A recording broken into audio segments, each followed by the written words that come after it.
குழந்தைங்க விரும்பி சாப்பிட்ற ப்ரெட்டு பீஸா எப்படி செய்கிறதுன்னு பார்க்கலாம். இந்த ப்ரெட்டு பீஸா செய்கிறதுக்கு நான் சீஸ் எடுத்திருக்கேன். இந்த சீஸை இந்த மாதிரி நல்லா சீவிக்கோங்க.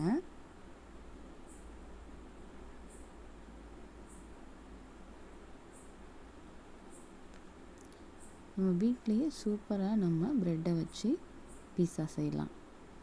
இந்த சீஸை நல்லா இப்படி சீவி வச்ச பிறகு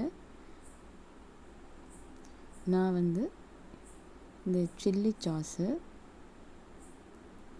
தக்காளி, குடமிளகாய், ப்ரெட்டு இதெல்லாம் எடுத்திருக்கேன்.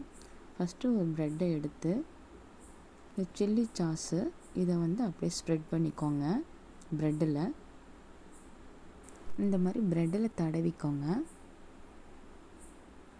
தடவுனதும் நம்ம வச்சுருக்கிற சீஸ் இருக்கு இல்லையா, அதை மேலே இந்த மாதிரி தூவி நல்லா வச்சுக்கோங்க ப்ரெட்டில். அது கூட இந்த கேப்சிகம் இந்த மாதிரி வச்சுக்கோங்க.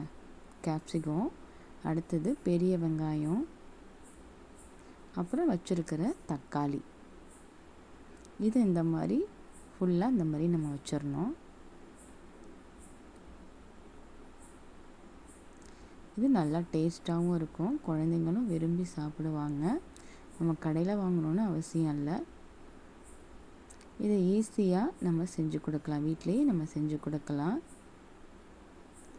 ஒரு பேனை வச்சு அதில் வெண்ணெய் போட்டிருக்கேன். வெண்ணெய் போட்டுட்டு நம்ம ரெடி பண்ணி வச்சுருக்கிற ப்ரெட்டு பீஸாவை இதில் நம்ம வச்சிடலாம். வச்சுட்டு இதை மூடிடணும். இது நம்ம மீடியம் ஃப்ளேமில் தான் நம்ம வைக்கணும், ஹை ஃப்ளேமில் வைக்கக்கூடாது. அது மாதிரி வச்சா கருகிடும். அதனால் மீடியம் ஃப்ளேமில் வச்சு அதை மூடி வைக்கணும். ரெடி ஆயிடுச்சு பாருங்கள், ப்ரெட் பீஸா ரெடி ஆயிடுச்சு. இது நம்ம வீட்லேயே நம்ம சிம்பிளாக பிள்ளைங்களுக்கு செஞ்சு நம்ம கொடுக்கலாம். பிள்ளைங்க இது ரொம்ப விரும்பி சாப்பிடுவாங்க. பாருங்கள், சூப்பராக வெந்துருச்சு.